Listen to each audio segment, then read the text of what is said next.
Welcome back to episode 7 of Show and Tell. This is my small adventure to highlight creators and contributors to the Magic the Gathering community. Today, I am joined by Lua Stardust, podcaster, streamer, model. I don't know if there's something you don't do with how active you are in so many different communities, and it is an honor to have you on. So, Lua, thank you for joining me today. Thank you for having me. I am aware of many hats. I don't always wear them very well, but I still try them. So I like to dip my toes in a little bit of everything for sure. I think that's jack of all trades, master of none is kind of a That's how I like to live my life too. Yeah, you gotta try stuff out and find things you like and I know. Yeah, if you ever play rolling. Magic with me, you'll see that I still don't know blocker math. So you know what I mean. That's what I'm saying. I'm good at Magic until I'm like, shit, the blockers. It's a whole thing. So all my Magic mostly these days is Arena, and I'm always scared to whenever I get to if I get to play paper Magic. I mean, I'm sure I will at some point, but I'm always like, man, I feel like I'm gonna not know how to play because I'm so used to Arena doing everything for me in terms of the math and the triggers especially. Oh, yeah. Trigger the stack. At one point in my life, I thought I had a grasp of the stack, but after playing a bunch of Arena, I'm like, oh man, I don't know if I know anything. Mm-hmm. The stack is it's a lot. I got a ton to go over with you because you do so much. It's so awesome. But I guess the joke is the best place to start is the beginning. So tell me how you started playing Magic, or what got you into Magic the Gathering. Yeah. So growing up, I was really into TCGs. Like any kid, I collected Pokemon, Yu-Gi-Oh, and Digimon. And when I was, I think in middle school, or that transitional summer from middle school or elementary school, middle school, you know what I'm saying? I was reading a book and they mentioned Magic the Gathering in it. And I was like, oh, those are those cards I always see when I pick up my Pokemon cards and, my other TCG cards. And I picked up some packs and I don't even remember what they were. But I just started collecting them because I thought the art was really pretty. So I had stacks and stacks, probably a whole 4-row of Magic cards that I unfortunately lost when I was moving because we went through a lot of transitional moving periods when I was younger. Yeah. So I never played with anybody because everybody was really focused on Yu-Gi-Oh! And really focused on Pokemon. So I never had the opportunity to. And then a few years ago, I think everything just, with the pandemic, because I was doing so much at home, I found a lot of online community. And that's how I really got into Magic. A friend of mine needed help with a favor. And I helped them out, and in return they tried to give me money, and I was like, no, I don't want your money. So instead they were like, okay, we'll teach you how to play Commander. And I was like, cool, then I'll be able to come play with you guys and have fun. And looking back, I probably should have just taken the money because Commander has cost me so much money. Oh yeah, they thought they were doing you a favor, but in reality they were just exploiting a black hole of waste of funds. Yes, yeah. And especially with I get that serotonin from cracking packs too, so Magic just gets my money, all of it. Oh yeah. I know the smart thing is to buy singles, but there's something about buying, I'm a big collect. I mean, we're probably kindred spirits because I grew up collecting, Magic, Star Wars cards. I collected Pokemon for a little bit. I had a Lord of the Rings game. So cards are I get it from my dad, but I like collecting things. But there's something about buying a box and just sitting through and opening packs and sorting them and kind of seeing or getting that. The logically it doesn't maybe make the most fiscal sense, but it's fun to do. It's nostalgic. It gives you that serotonin. You were saying to buy singles too, which is it always makes me laugh because I agree with that. And I went to my LGS one day and I bought a pack of Modern Horizons 2, and then I was like, I need a Misty Rainforest, so let me buy a Misty Rainforest single. I opened that pack. It had a Misty Rainforest in it, a Marsh Flats, and another $16 card. So I was like, you know what? I can't be teamed by singles. I have to still buy packs because look at that. That's really good. That's true. Yeah, I had to. I know supply was low, but the new Double Masters, whatever, I was real tempted because I bought a box of Modern Horizons 1 when it came out. Mm-hmm. And those are obviously the masters. They're it wasn't really a mastership, but kind of. Yeah, they can be pricey. Equivalent in exchange, almost they're getting there. Yeah. Yeah, and it was oh man, and when seeing all the preview cards and just the the expected value on some of this, I was like, oh, maybe it would pay for itself. But I was good, and I just bought singles. But there's something about just oh, you never know. What if I pulled that that full art foil Imperial Seal? Then it'd be a cool moment to have. Yeah, I mean, I have a box right there. Yeah. That's the only box I opened. I opened a couple packs, and I'm done because my box was very bad. But that's again a learning lesson for a box like that, especially the value is so high. It's Yeah, that's rough. For sure. So was your first introduction to playing Magic then Commander? Is like Yeah. that what you've kind of like you're in? It's interesting. I kind of it seemed to be a theme for a lot of new players, especially as Commander is kind of the way you kind of get a lot of people are getting introduced to the game, which I think maybe even a few years ago the general thought process was like, well, don't start with Commander because there's so much to Commander. Mm-hmm. But with how popular it is, it seems to be like the easiest way to get people into the game. Yeah. It's accessible too. I mean, like, granted, like, not every starter deck. There was a whole conversation online the other day about like some Commander starter decks might be like great for beginners and they're like $200, but like the new precons have been really good. I started with a Lateral precon because I started playing right when that set came out, and I had made also a Kalia deck from like just singles online. So I had the 2 decks, and that's like where I started with Magic. And I think those are really great. Like, I think that's a great resource. It's good to get new players into it. Again, it is a lot to learn, but I feel like when I'd rather learn all the information at once so that if I wanted to play other formats and stuff, I'd be easy to do it. I've played a little bit of Standard, like I've played Friends Standard decks, and I've tried Arena. I did not like Arena at all. That was a lot for me. But I would be interested in doing like Pauper and Modern. I was gonna do Pioneer, but they banned Winona, so I'm not into it. Yes, just ban Winona, you banned me, I'm done. So, but yeah, I think it's fantastic. There's so many different formats, and I'd like to try them all. But of course, it's especially Modern with how expensive it gets. It's a lot. Yeah, I know. Like Commander, I think can be very expensive depending on how you play. But I think to your point, the precons these days, what I've been reading is like for the most part, maybe the value of the precon from just a pure like financial sense isn't amazing, but the decks are like really good. Mm-hmm. And I think getting someone in the game, I actually really liked when they were doing the $20. Those were great. Like standard companion commander decks. Even I think that's something that I think they should continue to do. Like with obviously we're getting flooded with cards, like a lot of cards these days, but having that really cheap, and I don't say cheap, but inexpensive value deck that someone can start playing, I think those are probably one of the best values that the Wizards can put out for people, because it's a real easy way to get into the game. Even the traditional yearly precons, the current Baldur's Gate ones I've heard are actually really well put together decks. So you can kind of be able to jump in and have something that can be relatively competitive. I think it makes a big difference too, because you don't want to like get a precon and place it down and just get obviously rolled, because you're not gonna have a great play experience. That's why I think Jumpstart comes in too. Like, you could just get some Jumpstart packs, and that just kind of puts everyone on the same kind of field for the most part, unless you get like a big Crater Hoof or something. You know what I mean? But yeah, it's pretty fun, so I enjoy that. Yeah, it's and I think the best part about Commander is, I think you kind of mentioned, it's just you get to play a lot of Magic. There's a lot of Magic going on, and I think that's the best way to kind of learn the game, because the game has been around so long. There's so much to it. Like I've been playing since like 98, 99. And even now I'll go back and see old like cards or strats. Like, I never even heard of that card or keyword or something, because there's so much to it. And just immersing yourself and like seeing all the way different things sort of play, I think you kind of acclimate to the game faster that way. Compared to like Standard, Standard can be expensive if you play, because the rotation is relatively quick. Yes, very fast. In the grand scheme of things. And you're set on basically I don't know, it's not blocks anymore, but whatever the standard sets are, like those, it's a very limited keyword set or card types or whatever the themes are. It's a very small ecosystem compared to like Commander as a whole. So no, absolutely. So talk to me. So I have to ask about Winona. Like, what was when I think of Winona, I immediately think of you. Like, that's kind of I have your altar sleeve. It's really cool. Oh, thank you. One day I'll. Oh yeah, it's I was like, oh, this is like the coolest thing I've seen. Like, oh, it's Lua, but it's like Winona, and the altar sleeves always look amazing. So, what about Winona that really like has stuck with you as a commander? Yeah, I like broken commanders. I was telling Gavin the other day, I was like, he recently made a video that was like, here are cards that I regret making, and all of them are all my commanders. Like, I have a Yuriko deck, Talia, Najila, like Edgar, like I like the broken commanders.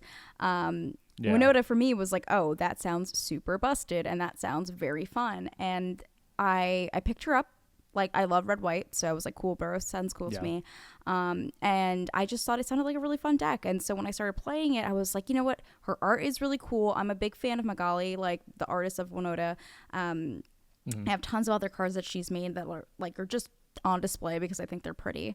And I was like, let me look a little bit more into this. And I started reading her lore and about how, you know, she lost her arm and she was injured by her companion, and now they travel together and they're here to like, it's just really cute and very wholesome. She's actually got like another card, I think it's like Unbreakable Bond or something like that, where it shows baby Winona. And I just think like her lore is really cute and I enjoyed that. And so when I started playing the deck, it was just like very, very strong. It wasn't like OP to the table or anything, but it was very strong, and I enjoyed the gamble of it, almost like the relying on flips and relying on you know, I'm not going to exactly know unless I have like ways to manipulate the top of my deck what's there. So I think that's really fun and I enjoy that. That's it. She's my girl. I just really like her. For sure. I think she's a definitely like good commander. My experience with it is a lot of a historic brawl on, or was historic brawl on Arena. So for me, it's like, oh well, if I don't have a removal, so I'm just probably gonna lose because, you know, it's just a dynamic of like, you know, 1v1, you know, versus 4-player Magic 100%. is a lot of stuff that is I would say fair, and 4-player versus 1v1 is just not quite the same. So and you know, the lore thing too, I think that's part of like what has made Magic such a cool game is not only is like the game itself fun to play, but you know, the art and the lore that kind of goes behind it, I think can kind of speak to a lot of people, and it's like interesting and like kind of fun to look into because there's so much more than just like, oh well, this is just a creature, it's a big dinosaur, like a whatever, but it's like, oh no, there's like this whole backstory, and you know, I think that makes that kind of a fun experience when you kind of get into that. Yeah, I think they have the ability to just really grow with it. I mean, they've done comics, they've done like little shorts, they did some stuff for Kamagawa that I thought was beautiful, the soundtracks and stuff, and it's just like you have the ability to do so why not? You know, they've been a brand for so long that I would hope that they would continuously push the lore in the background of the story because we love these characters, you know, so I enjoy that. Yeah, I think Kamagawa, the new one especially, showed what they can do with their properties that, like, you know, outside of just the game, right? They had the custom soundtrack with all these great artists. Even that little anime clip was like, I think that blew everyone's minds. Like, why isn't this a show? You know, like, I know they're working on. They've been working on. I think an animated CG show for a while now. But it's just like, man, you cranked, I don't want to say cranked out, but you have this little clip and, you know, you tease us like, man, there's so much, you know, opportunity there, because especially like the amount of, you know, like the characters they create are so, I think, a lot of times iconic in terms of like the community as a whole. You know, you can almost resonate with a lot of people because it's like, oh, you have like a favorite, you know, most people have like a favorite planeswalker or a favorite sort of like legendary creature, which I think speaks to, you know, building the story and interest of the fans as a whole. Absolutely. And I think like there's such iconic characters like Liliana. Like everybody knows Liliana even if you don't play Magic. You know what I mean? So there's always like that common thing. I think with them too is like Wizards also has D&D stuff. So as much as we want to see more Magic stuff, I know that there's a lot of focus on D&D, especially with like the hype of other shows that have make D&D so successful now. It's interesting too because everybody's like, I used to be a nerd and I get picked on for this thing and now it's cool. And it's like, why shouldn't we just celebrate that it's cool now? Like, it's really nice to see that people are getting into these cool things that, you know, we think is cool. Same way that like Marvel and DC did it, you know, so getting to see D&D. I don't know if you saw the D&D movie trailer that just came out, but getting to see something that is special to us in that kind of light and being represented in something so big is really cool. So I'm excited for that. You got Chris Pine, Chris Fine playing a bard in like a D, you know what I mean? Like the level, you know, as someone who was, excuse me, huge, I mean, am a huge nerd, was a huge nerd, you know, seeing all this stuff kind of go mainstream, a lot of people, you know, kind of, they cut, you know, it's hard because when you're young and you have this sort of thing and like you really liked it, but maybe other people kind of thought it was silly or not cool. And seeing now, like, oh, everyone's like into Marvel, into DC, like, I think that's to be celebrated. Like, I understand it's hard because you kind of grew up with it and you feel like a personal connection. But if you like something, you should want the world to enjoy it with you. You shouldn't want to like covet it. And you know, unfortunately, a lot of kind of nerdy, you know, hobbies, you know, a lot of things fall victim to gatekeeping, but you know, a lot of times these stories are told about people, you know, all different types of heroes coming together to help people, you know. So it's just, you know, anytime I'm so happy, you know, Marvel I think has done so much for the nerd stuff as a whole, because they, not only, I was actually talking with my friend yesterday about this, how, Marvel took the comic bookiness of and put it into movie form without sacrificing the comic bookiness, right? You have superheroes who look like their comic counterparts, and there's like the original X-Men trilogy, like, was fine, but they joke about, like, oh, they all wear black and they don't wear yellow spandex. It's like, no, like, that's what people want, because that's how we grew up to, because they wanted to make it cool. And I think if you have this fandom, like, just embrace the fandom, because it's people love these characters, so, like, they're gonna love what you do with them. I think too is, like, you look at any cheesy 80s show that's going on right now, like Stranger Things, anything that goes in that era and it works for them, they could totally do something that's like very cheesy, colorful Marvel stuff if they wanted to. But I think it's just cool that we're alive in an era like this where we get to see these things celebrated and shown and get to experience them. So makes me excited. Yeah.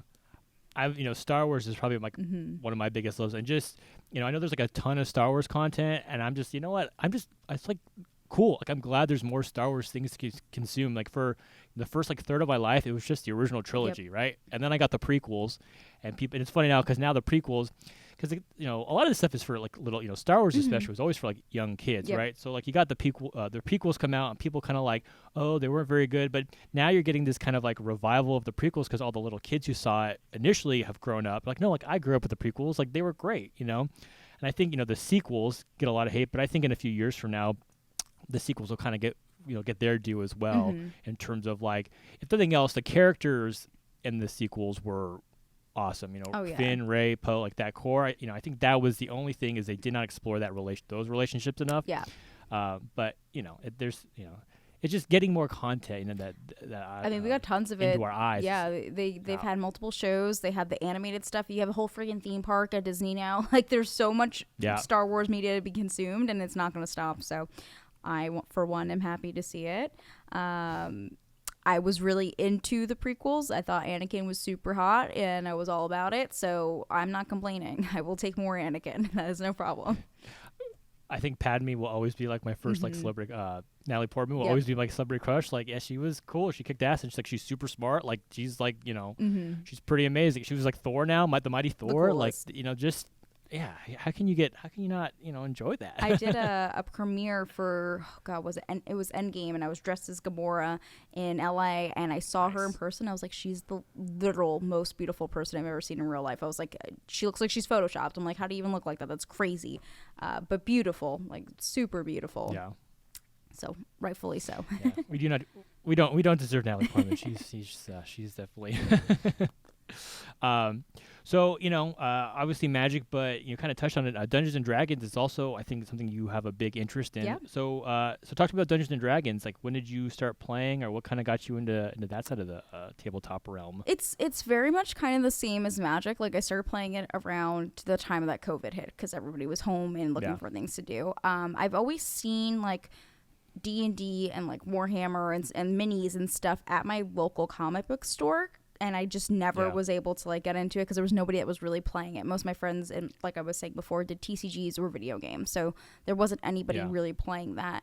And I had a big love for just tabletop games in general, or just board games, so I've always been into that. And I of course love fantasy characters, so as soon as my friends were like willing to like get together and do that, we got together, we had our first session and did a one shot. And throughout I want to say like second half of the first year of COVID, like of 2020, I would do every month, I would run a one shot where I wasn't the DM because I wasn't qualified, but I would find a DM, and then I would find like 6 other players like randomly through the internet, and we would just do one shots like once or twice a month just to get people doing stuff, because it was really like a really hard time just being stuck at home and not having like ways to communicate with people. And I worked from home forever, so I was super used to being in my own space. So now I run a session every Monday. I have a little brunch bunch that's really fun, and I'm looking forward to doing some stuff maybe in the internet on the future. I have some friends I'm looking to do projects with and stuff, but I just think it's really fun. It's really cool to be creative and make different characters. It lets me have a more visually creative side, because I'm not like the artist, right? Like, I'm not artsy in that way, but getting to physically describe stuff or like envision these things and make it come to life is really cool. So I enjoy that. That is cool. Yeah. Do you have like a favorite character you're playing right now, or that you may have had in the past? Yeah, I had this barbarian, and she was a genasi, which is basically when, I don't know if you play D&D. A little bit. But it's when a genie and a human have a baby. So the genie is just like this mystical thing. And then she was also it was a Path to the Beast barbarian. So basically when she rages, she turns into a werewolf. So that was really cool. Oh. And yeah, that was probably my favorite to play. I used to play that back when I lived in Virginia, and I moved a few months ago. So I haven't been able to see that party anymore. So they just finished their campaign, which was cool. But I thought it was something different. I enjoyed that. I'm also 4'11" for reference, so being a big, tall barbarian was really cool for me. I have heard you are very tall in real life. Don't be fooled. 4'11". I'm almost one. Yeah, I'm like almost 2 feet tall. Yep. 1 foot. Most people are. Foot and a, Yeah. yeah. I mean, 4'11". You're not gonna find many people not taller than you. No, 4'11". no. That's too funny. When you play, do you do like the full like role playing thing? Like, are you a barbarian when you play, or is it like you kind of try? I mean, there's definitely I would like to. I wish I was a lot better at like getting into like full character and voices. She was less ragey and more of like uwu, so it was really cute, and that was easier to do. Yeah. But now that I am DMing, I'm having a lot more fun, like making character voices, making NPCs, like doing cool things with them. Like that part's nice because I don't get to be a character, but I get to be a whole world of characters, so that's really fun and I enjoy it. Yeah, I think I've dabbled in D&D and another version. I play like a form. It's called Space King. That was created by a guy named Kevin Cole. He's super cool. He designs video games all the time, and I guess this was a drinking game him and his friends made for just hanging out. So like I've mostly done the DM side of things because my friends want to play, but they're not as nerdy as me. So like, well, we'll play, but you got to kind of guide everything. So I'm like, okay, cool, whatever. But I've recently got a group where I get to play, and it's like a totally different experience because I've kind of like, and it's a little hard, right? Because you're hanging with your friends and like kind of I've tried to like look at it like I'm just gonna play and I'm gonna go full in, like I'm gonna do a voice, I'm gonna have a particular like way I want to run this character because I mean if you're gonna do it, like why not go all out, right? It's kind of part of the thing. It's fun. And to your point, like your character, like I love when you have characters that kind of like break expectations. Like, oh, it's a barbarian, but it's like a really shy and like fun, cutesy barbarian. Because like, why not? Like, why? I mean, if you want to play like the big angry like stoic guy too, sure. But like, when you subvert expectations a little bit, I think that sometimes the interactions are a little more enjoyable and a little more unique. Yeah, I'm running. Go ahead. Go ahead. Oh, I was gonna say, what have your experiences as a DM been compared to like when you were just a player? Well, so it's very new to me. I haven't been doing it very long. I've been doing it just for a couple months. But I'm running the Call of Netherdeep, the Critical Role one, because that's what my players voted on. I wanted sexy vampires. They didn't really go for that. But I think what's cool about that is that campaign itself has like a bunch of NPCs that you get to voice, and it does break the stereotypes. So there's like a big character that looks like they might be more of the barbarian burly type, but they're like soft and sweet as well. I think it's like mostly I like to plan things, so I'm out on Notion, which if anybody DMs, Notion is the best website for that. It's so good. And it's just very easy to organize all of your gameplay, and I like to color coordinate things, and it just makes it so easy to like track your story and everything. So the biggest part of that for me was I used to be a big note taker. I play in a game on Tuesday as well where I'm a little druid, so I'm the note taker for the party. So not having that note taker and not being able to do that because I'm DMing the whole time is like very hard for me. But having something like that where I can have my color coordinated stuff and have a lot of fun with that is good. I don't know. I just like making the experience cool for people. I like putting on thematic music. I like seeing people's reaction to the story. Like that part is really fun, being on the other side of the screen. I don't know. I just think it's really magical. So it's cool to make that world happen for somebody else versus just being immersed in it, I don't even know what your question was. Did I answer it? Who knows? Yeah, no, that was perfect. Okay. I as someone who's like, again, who's tried to sculpt worlds and like, you kind of get idea. I saw this game. I've been running this Space Kings version. It's basically D&D, but instead of a dice, you use a playing deck of cards. Oh, cool. And basically face cards are successes and non-face cards are not successes. But if you hit like a joker, something kind of wacky happens. So it's real like low-key. It's just really an excuse to get together and drink beers with your friends, like whatever. But I had this idea, trying to think if this episode will come out before we play. I don't think it will. So I'm going to tell you, like, I basically based like this sci-fi world on kind of like, the Greek gods were actually kind of real, and they've kind of lived through into the future, and you have to fight the gods or whatever. And they're basically gonna fight Zeus, and if they beat Zeus, it's gonna switch like, oh, like yeah, you did it, you're heroes. Like no, but you actually started Ragnarok, and then like the Norse gods are gonna that's show up. pretty So cool, yeah. I did, I saw like Thor. I'm like, oh, this would be kind of a cool thing. You just get these ideas, and I think being able to kind of like craft like stories and from ideas and tropes you have from other games and movies or what have you. It's kind of cool melting together for your own sort of experience. Yeah, absolutely. But have you found that your players tend to be very agreeable with like what you're trying to have them do, or do you have like a rowdy group that kind of just like, oh, I'm just gonna go No, they're the chaos brigade. Yeah, they are chaos, which is good because like all of them except for one, which is my boyfriend, have not played D&D before, so this is their first time ever playing. So they are just like unleashing chaos, and they're like, is this something we could do? And I'm like, yeah or no, you know what I mean? It's very much me trying to guide them and be like, but this way looks more interesting, doesn't it? And it's like, you never the one piece of advice that everybody gave me before I started DMing was like, be prepared for random acts of activity. Be prepared to not go through the way that you want your session to, and that they will derail, which is true. I know that when I'm a player, I do that a lot. I derail from everything. So it's been really fun and challenging, which is nice. I like to challenge myself in that way, so I enjoy it.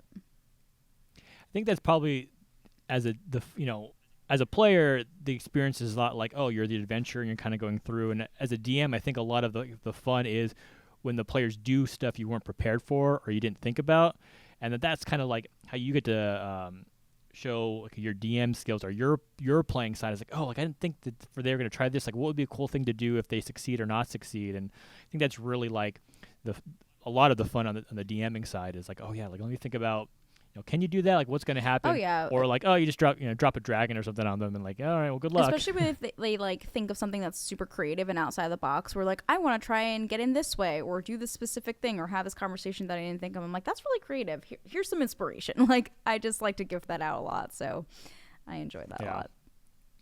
That's very cool. So aside from Magic and Dungeons and Dragons, you're actually also a very prolific, like I can speak, model. You do a lot of modeling as well.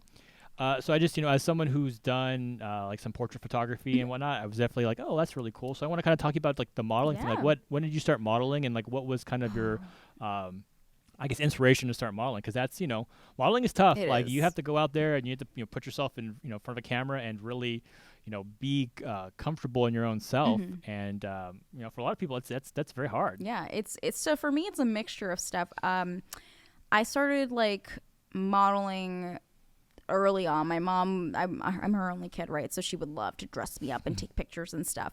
And then in high school, my best friend's a makeup artist, so she would do like makeup looks on me and then take pictures because she wanted to be like, here's like my portfolio. And I would work with my friends who also did photography, and I would model for them. So around 16 is when I started like doing it a bit more professionally and like trying to do stuff. When I was 19, for reference, I'm 29 now, I started modeling for a few websites and brands and doing things like that. And yeah, ever since then, I've been doing it. I probably will do it for as long as I can until I get actually tired of it. And it's brought like a lot of cool opportunities with that. It kind of led me into cosplay. They kind of like go hand in hand now, which is really cool. Yeah, no, definitely. I definitely was a little bit more shy with my body and a lot more insecure. So modeling actually helped me get more comfortable with myself and with the way that I felt about myself, because I would take these pictures and they would look so nice, and I'd be like, wow, I don't feel that way about myself. But seeing how it turned out in photos and what I was capable of, I guess, like made me feel a lot more like confident in myself. And it's allowed me to have a lot of like very open body positivity conversations. I do a lot of panels and workshops. So I've done judging for like pinup contest. We said cosplay before, so I do cosplay contests, but I translate that into panels. And so there's been a lot of body positivity, a lot of just overall being more confident like with yourself and your surroundings is like something I very highly preach. But so I just got into modeling because I wanted to represent something different. I'm very alternative. I'm not the runway model, right? I'm 4'11", so I had to figure out some other things. And I'm heavily tattooed, so that has been like a hinder and a blessing at the same time. Like it's been a little bit of bittersweet for me to kind of figure out where I fit in with that, but it's been working out really good. I can't complain, you know. It's kind of where I'm at with modeling.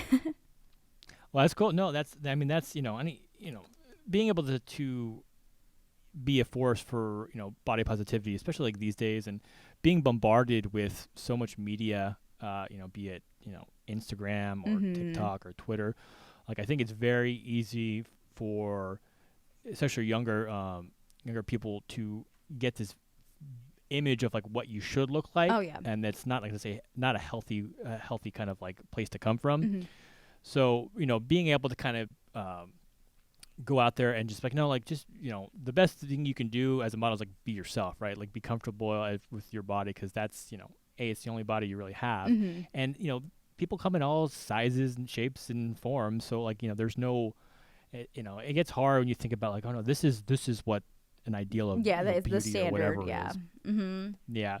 And standards, I think this goes kind of crosses over a lot with like kind of being into the nerdy stuff or whatever. It's like standards are like made to be broken, right? Or made to be really not existent, because what person considers a standard someone else? Like it's like, oh, like, well, I like to go out and play Dungeons and Dragons. Like that's my standard of fun, versus like, well, my standard of fun is like, I don't know, going sports. out. Sports, like, yeah. Or it's both. Like I always joke, like I play a lot of basketball, but I also play a lot of like Magic and Dungeons and Dragons, right? Because it's.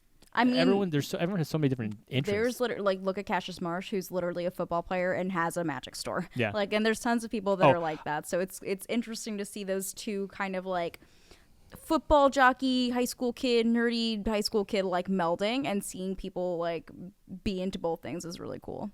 I enjoy that. Oh yeah, I think Cassius is like probably one of the more important people in like the Magic community, for the fact that he is like was a professional NFL player. I don't know if he's on a team right now, but also like he'll be cracking packs of Pokemon cards, and like he's got a card store. Like you can be both. You can be into sports and you can be into nerdy things. Like there's I think people just really try to focus on like this one bubble of doing this one thing, which is just like not me. Like as you were saying, I do modeling, cosplay, Magic, D&D. Like I have ADHD, 1, and 2, it's like I can't just do one thing, because I'm not just like one type of person. I like to do a little bit of everything.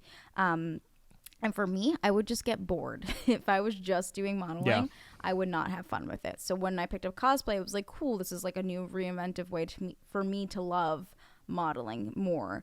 And when I was doing cosplay and I was getting a little bit bored of that, finding D&D was like, cool, I can cosplay fantasy characters, or I can just have something that isn't, because my problem also is I monetize all of my hobbies, so trying to find things that weren't monetized has been a bit of a challenge. So it's a lot, but it's fun.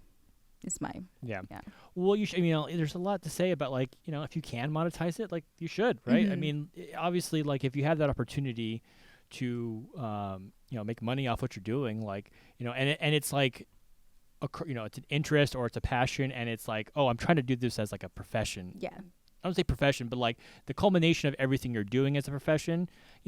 Like. You should, right? If people are there and they like what you're doing and they want to see more of it, then that's I don't. There's nothing wrong with trying to be able to support yourself with what you do, because especially like cosplay, I have like the utmost respect for cosplayers, because just the amount of time and effort going into just creating a cosplay, and then depending on what it is, going out and wearing it and transporting it, it's just always blows my mind. I can only imagine the hours behind it. A lot of times people don't, I think, really realize the amount of time behind the scenes that get put into some of these phenomenal cosplays. Especially like the Magic community has a lot of like really impressive cosplayers, and like, but they always joke like, oh, like there's there's like a 200-hour project just to make like a wings or something, and it's just like, wow, it's incredible. It's a lot of work, yeah. Do you have? I mean, what are some of your favorite cosplays you've done, or anything you're working on right now? Yeah, so I'm making a Jester cosplay from Critical Role to wear Gen Con that's coming up, and then I'm also working on some Magic ones. Can't say what yet, but I basically have everything in my cosplay for the Tasha card that came out, so I'm like, I might as well just do that, Yeah. So I'm focusing on that. My favorite stuff that I've done, it kind of just like, it's like whenever I make something new, it becomes my favorite, right? Yeah. I would say probably like most known for my Gamora cosplay. Mm-hmm. Full green body paint, front page of Reddit, like that was like everybody knew what that was for me. Yeah. But other than that, like I really like my Jessica Rabbit cosplay. I just like things that are nostalgic. So I've been really like, Yeah. with COVID, I really haven't had like the time to sit and make costumes because I'm not going to places, I'm not going to cons, I'm not really shooting. So when I'm picking it up again, I want to be like cosplay characters that like I'm excited for, or they're nostalgic to me, or they're passion projects. So I think with cosplay too, it's like you get so hyped up on like new releases and being like the first one to do something, or Yeah. just doing something that's relevant because people might like it more. And I think with me doing that full time before coronavirus, I was traveling around the U.S. for a few years as a cosplay guest judge and panelist. So I was doing them throughout the U.S. And I would be gone from anywhere from 2 to 4 weekends a month from the spring to the beginning of winter. Oh wow. Yeah, so it was a lot, and it was really fun, but then I was constantly pumping out just cosplays that I thought maybe people would like more, and they were still fun. I enjoyed making those characters. It wasn't ever something I didn't like, but they weren't as passionate. Yeah. So right now it's like magic stuff I want to do. I want to do fantasy characters. I want to do things that are nostalgic and fun for me. So that's where Well, I'm that's at. good. I mean, as long as it's you're being able to do stuff you want to do, that makes a big difference Yeah. in terms of like putting the effort in. Would you say, other than like maybe making the costumes for cosplay, is there a big difference between just like modeling and cosplay? I mean, fundamentally, you can kind of see the two different worlds. But like, as someone who kind of does both, like, are there aspects of one that you kind of prefer over the other, or is it just, are they kind of two different things to you in terms of like, well, modeling you kind of do this one like thing, or cosplay is maybe like a longer term sort of investment? Yeah, I mean, it's definitely more of an investment. I think it's financially definitely a huge investment. As far as like time goes, I'm really, as time goes on, I definitely like to shoot cosplay more because I just think it looks better in a full fantasy aspect.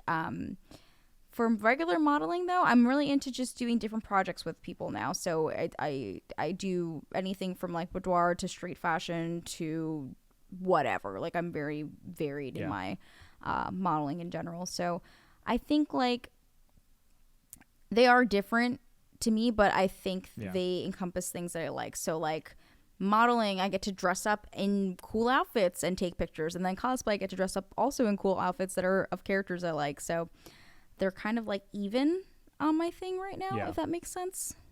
Yeah. Yeah, I mean it's different. I mean different.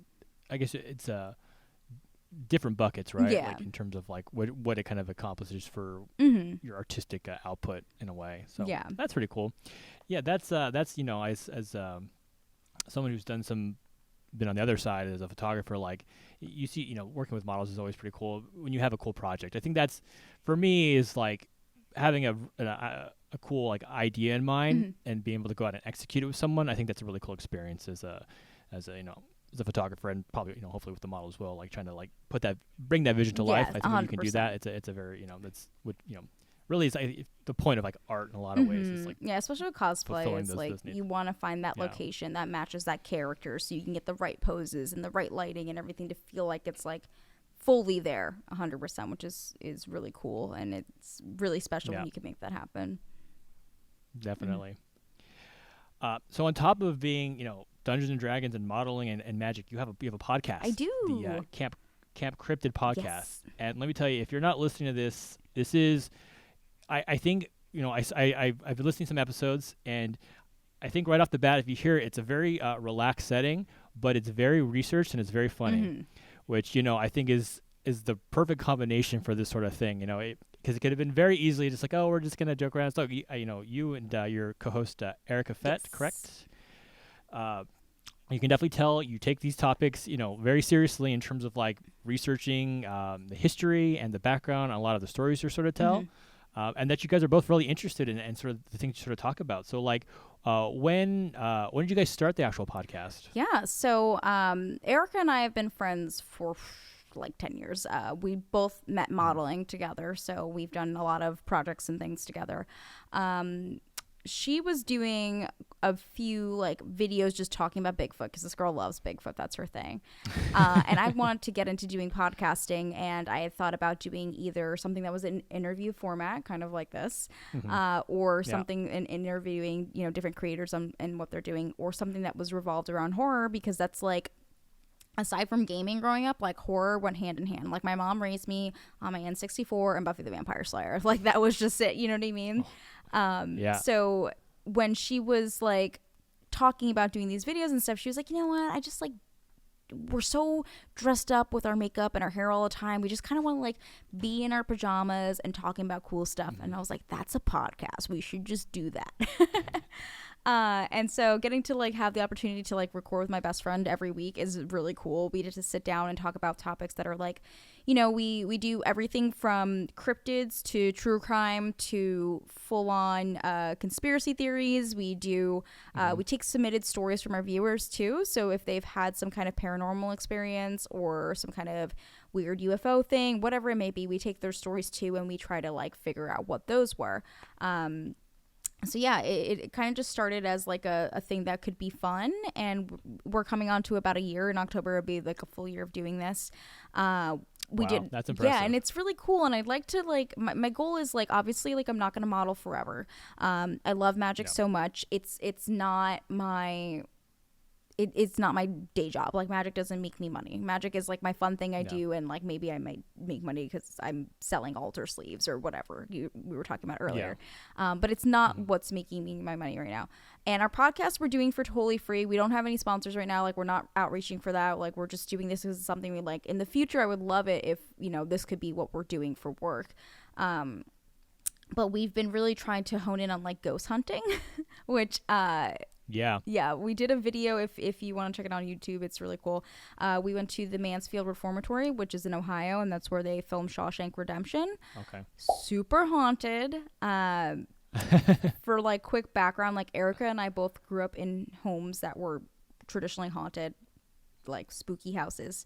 But we're still we're very much like skeptics, and like we want to find the source for each thing. So if we hear a bang, we're like, okay, was it raccoons? Was it this sound going off? Whatever. If you watch that video though, there is 3 weird things that happen. There is an audio clip that isn't from anybody in our party, which can only be described as a ghost. There is a phantom smell that happens where it smells like flesh burning, which was when we were just above a cell where an inmate set himself on fire. And I saw a ghost. So that place is super haunted. Don't go there. It was very freaky. Wow. Yeah. Oh gosh, so much to unpack. Yeah, sorry. You and my wife. No. It's you and my wife would get along, because my wife got me to watch. We rewatched Buffy and Angel during the pandemic. I had watched Angel and a little bit of Buffy, but my wife's like, no, Buffy Superior. is like, you need to watch Buffy. The Angel theme song is good. You know, I'll give him that. Yes, it's short. I mean, only the 3 seasons, and they kind of like cut it off when it got canceled. Buffy got a little bit more of a resolution, kind of, compared to Angel for sure. But and she's really big into true crime as well. So, you know, definitely tangential to kind of this and in both worlds. But yeah, it's funny you talk about you did a show. I'll link it in the description, your YouTube thing, and because I was actually listening to you guys, and I was actually, you know, my wife and I sometimes will watch Ghost Hunters, I think, and it's, you know, it's interesting, but I was thinking, I was like, I wonder if you two, because you talked about it'd be awesome to do a show. Like I could imagine doing a little more like serious approach to, you know, Ghost Hunters is cool, but there's a lot of like way things they bullshit, you know, like they lie, you know, and it's like when anything happened to us, we were like, okay, let's try to figure out. And the audio clip that I put in there is from my phone. It was just my phone was sitting on the floor, my voice memo was up, it recorded something. We tried to figure out if it was anybody else. We listened to it over and over again. So we try to take like a realistic approach to something and like dissect what it could have been, because I don't want to just be like, it's a ghost, even though every time something happens I'm like, it's a ghost, you know. Yeah, well, in the moment you're like, oh, it's a ghost, but like, you know, going back and reevaluating, it's like, oh, you know, maybe, you know, what was a ghost, or like, oh no, there was like a squirrel who ran by. Well, we seen raccoons and a cat in there, so there was a chance that it could be, you know, something else. But spooky. That's funny. So yeah, okay. So a cryptid, you talked about. I actually looked it up because I was like, I don't actually know what that is, and it's basically kind of like a scary animalistic monster type things, right? I listened to your episode about Wendigos, Yes. which it's funny because did you ever watch Supernatural, the show Yes. Supernatural? Yes, that was another one of our pandemic shows. We watched Oh, we yeah, binged there's a like all lot of 13 that. seasons. So, and there's a lot of they take a lot of I think real world lore and superstition and kind of incorporate it into the show. So I was like, oh, I kind of knew what that was, but it was kind of cool hearing you guys not only kind of talk about it, but talk a lot about the history of where the kind of the lore comes from. Which I think that's probably one of the more interesting too, is like kind of getting the background, like, oh, like, well, this comes from, like, I think it was like It's a Navajo tribe, and there Understand. was also another like native tribe that was for like skinwalkers and Wendigos and stuff. exactly, yeah. W- So, and I think that was, like I said, talking about the show, you guys are funny. Like I was literally laughing. I was driving, but it is very well researched, and I think that's, I think it's important a lot of times because some people might listen to this stuff like there's no such thing as ghosts or what have you, which who knows? There's so much weird stuff out there in the world, but I think what you two are doing is bringing up this kind of this lore and bringing that information to the world. I think that's kind of the cool part because you're just talking about like monsters or what have you, but just like the different kind of cultures and backgrounds and like seeing how like stuff across cultures is kind of similar and different and how like, I'm like, well, they kind of have this tradition and they have this kind of tradition. Yeah. So I thought that was kind of the more interesting sort of thing. And you guys said you had brought up the idea about adopting legends and talking about horror movies and being able to adopt these kind of other culture myths and legends was a very good opportunity for a lot wider examples of like representation and sort of like media. I wanted to know if you wanted to talk about that a little bit, because I think that's a very important idea or touchstone in terms of like not only in maybe like the sort of like myths, but a lot of times, especially like in gaming and other kind of like avenues, representation is such an important sort of thing, and I thought that was a really cool idea. And like, what do you think about like that idea, being able to like bring out these groups and their histories and maybe I would say like a non-conventional way. Yeah. So a couple things. First off, when you're talking about just overall like our view on history on the show, Erica's a history major, so she's like fantastic with research. Her brain is so big, and I try to do my best with it, but she's very, very good at that. Me as a person, I'm Puerto Rican, Black, Native American, and so I'm very mixed and very diverse, and I want to see that representation in every aspect. That's like, for me, we're talking about film and everything, but even with Magic, like, we have such a large POC community, we have such a large trans community in Magic, which is fantastic, and we want to see those faces doing things, right? We want to see those faces playing games. We want to see we want to see them doing shows. We want to see them creating content. And I think it's important to uplift and support those people. As far as like talking about movies, like we were saying how the Wendigos are based in Native culture, but you don't see a lot of them being talked about in horror movies, but it's interesting because it is deep rooted in a Native story. And I think there are so many myths and legends and lore that comes from others. Like, you get a freaking leprechaun. You got like 5 horror leprechaun movies from the Irish. I think we can deal with going with another country's like true cool origin story. And so I would love to see, that represent. I think Jordan Peele does fantastic. He's a fantastic Black director with Black cast, and it's just fantastically done.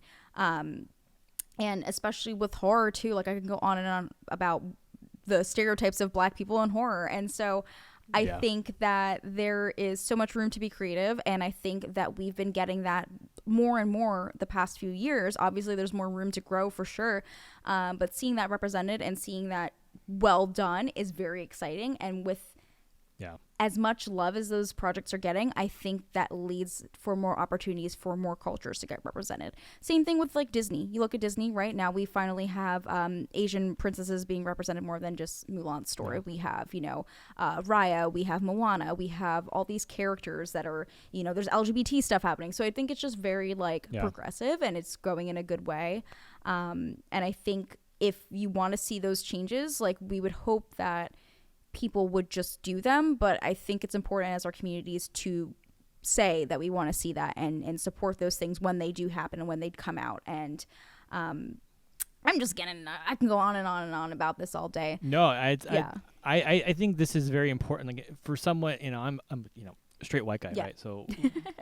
So for me, like one of my goals is always I want to be able to feature people who can kind of speak to this and talk about their experiences and what they think is important in terms of like, bringing representation to the table. So like, hearing this from you is like, please continue, preach as much as you want, because I am all ears, because that's what I'm all about here on this show. I think it's really important too, because it's like, obviously, like we'll use magic for an example.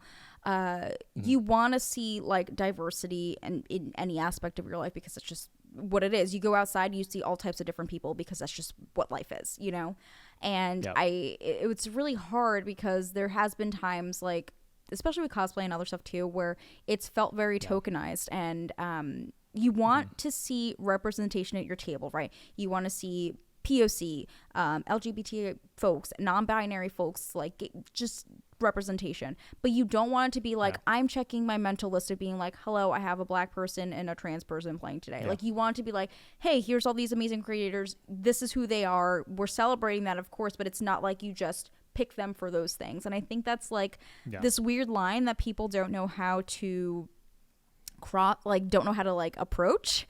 But I'm seeing more and more, like in magic especially, that there is so much diversity and people are bringing that.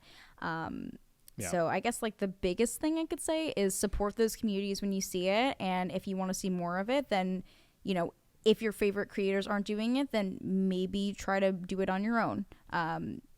Stream, celebrate those creators when they are doing things, share it. So that's, I think, the biggest thing you could do is like celebrate those. I just did a shoot with Joe Johnson, Black Nito from Tabletop Jocks, and he did a thing called the Cookout, where it was like all black creators, and they came down and they had just like, they ordered food from a black owned barbecue place, which was so good. Oh my god, it was delicious. And everybody just like played and celebrated magic. And throughout that weekend, it was like all black creators, but there was also white creators and POCs too, and we were all celebrating. I know they did like an all Asian pod, which was really cool. And so I think it's just nice to see representation happening, but support that content is my point. If you want to see more of it, support the people that are doing it and get that representation. Exactly. Yeah, I think Joe's doing a lot of good work in that aspect for sure. I just heard him on the Casual Magic podcast with Shivam. I love Shivam. Yeah, it was fantastic. Yeah. And I think you hit the nail on the head. Is like supporting these creators. I think is important, because like these people exist. Like they are people in the community. The community is large, and I think for the most part, community is pretty inviting. For the most part, there's always going to be bad actors wherever you go. But, part of being in a good community is supporting other people when maybe bad actors are not acting in good faith. So I totally agree with you. People, if you like these creators, go out and support them anyway. Retweet their videos, or if you can subscribe to their Patreons, or whatever. Every little bit helps, because, it's tough. But, I think being able to go out there and put yourself, it's hard to put yourself out there, especially regardless. So I think it's an important message. Support people when you can, and just recognize like these are people. They're just people like you and I. You know what I mean? They're just trying to enjoy the same things we are. But in some, it's a lot harder for probably a lot harder for people that aren't me. In terms of in marginalized communities and absolutely. Exactly. Yeah. So I don't. You hear about like people being woke or what. It's like that's a bad faith argument. I hate hearing it, because it's not even the whole point of what's going on. It's just we live in a time that's like so diverse already. Like, we were talking a bit about donating for, I don't know what specific charity we're talking about, but for just people with uteruses, reproductive rights, essentially. And so with that, it's like we've had a lot of conversations about, I'm not trying to get like too political here, this is a long thing, but about the opportunities for LGBT folks that might get revoked. And like, we just had to have a bill that was like, hey, this isn't going to happen. That's scary. It's like a scary time to be in. So I feel like if the least we could do is like celebrate those people and like play games with them and have fun, because it's just it's really sad and really scary times out there. So well, to that point, Lua, thank you so much for coming on. I just kind of want to do a small wrap up. So what I do, again, in the small ways I can, I have what I call my community board, and it's a lame joke, but through the magic of video editing, I'll pop it up, and it'll probably pop up, and I always talking about building better communities. So what I'm going to do is definitely going to subscribe. I'm pretty sure you have a Patreon for. I think it's a general Patreon. So the show and tell show will become a patron of you, so that way I can continue to support you and help you in any small way I can in your endeavors. I think you're doing a lot of great work, not just like great work in terms of like, oh, you do cool cosplays or whatever, but just as a figure in multiple communities. I mean, I'm too soft. Don't say all this. You're gonna make me start crying on the screen. No, I think if people like you out there are really what we kind of need, and I think you can very articulate some of the things that people need to be aware of when we're kind of looking at what's going on in the world. So I have no problem doing that. And then, as you mentioned, in addition to help combat the assault on people's bodies, we will be making a donation to the National Abortion Federation as well. It's a scary time that people are trying to take away essentially healthcare from people who need it. So if we can help people get the access to the medical care they need, we'll do what we can. So I'm again, literally it's crying. The smallest, I'm sorry. No, it's it's just like sorry.